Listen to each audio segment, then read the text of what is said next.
They call us a displaced people, but praise God, we are not misplaced. They say they see no hope for our future, but praise God, our future is as bright as the promises of God. They say they see the life of our people is a misery, but praise God, our life is a mystery. For what they say is what they see, and what they see is temporal, but ours is the eternal.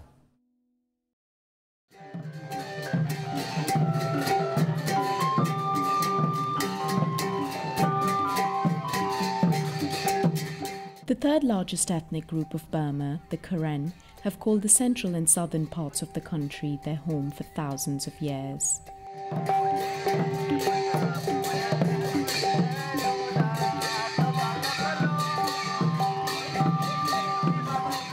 Despite their long history and fight for their territory since before British rule, autonomy from the majority Burmans and self-determination continue to evade the Karen in the post-colonial decades. This lack of reconciliation between the Karen and the central government has meant decades of state-led displacement campaigns, increased militarization amongst the Karen leadership, and dire poverty without provision of basic services for civilians by the state. A combination of these factors led to a perpetual flow of people across the border to neighbouring Thailand, leading to a refugee crisis. This particular refugee camp on the Thai-Burma border, with a population of almost 50,000, is larger than most of its Thai neighbours.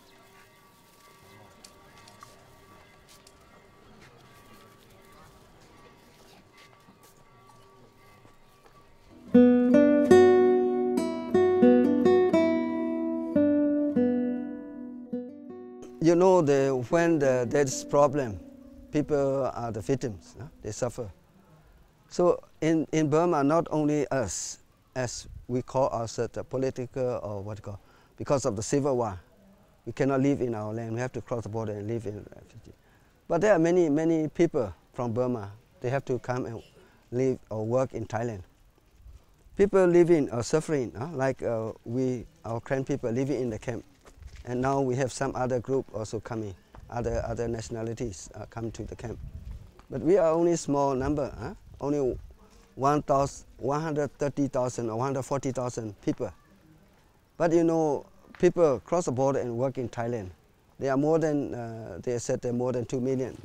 Originating in 1984, this community has become a microcosm in its own right, with elected leaders administering the daily logistics for thousands of families that lie outside the jurisdiction of the local Thai municipality.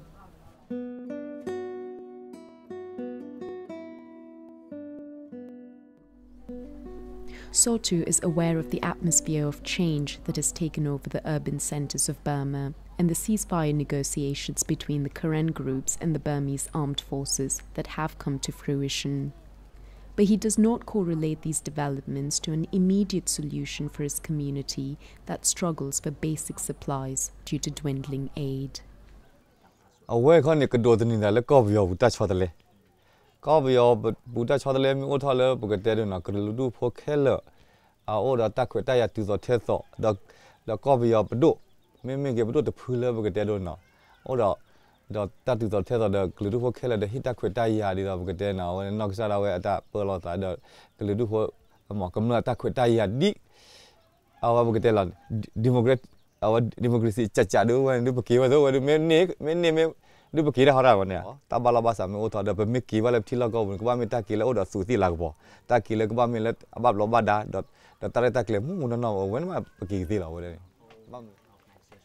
Those like Sotu who experience deliberate negligence by the government whilst living in remote communities in Karen state feel that their loyalties are with their local leaders who they claim have protected them and provided for their needs for decades. Correct ibunia, adle pugu mira no. Oda le kiani hago kiani hago hone wala gelot le kadoni mata kweta ya tatu zo theta me le correct ga me le kiani me le stay ga ko le our other ethnics.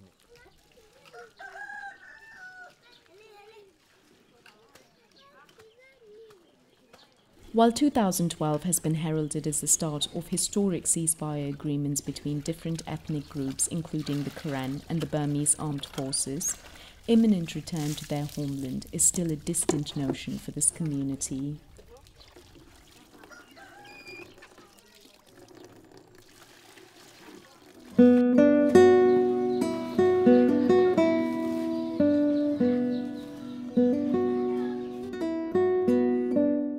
People in Burma, not only the Karen people, but all the ethnic groups, what they want is national reconciliation, where everyone sit on the table and talk.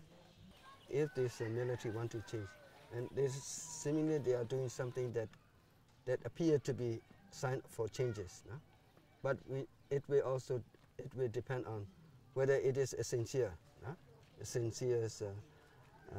attempt for change.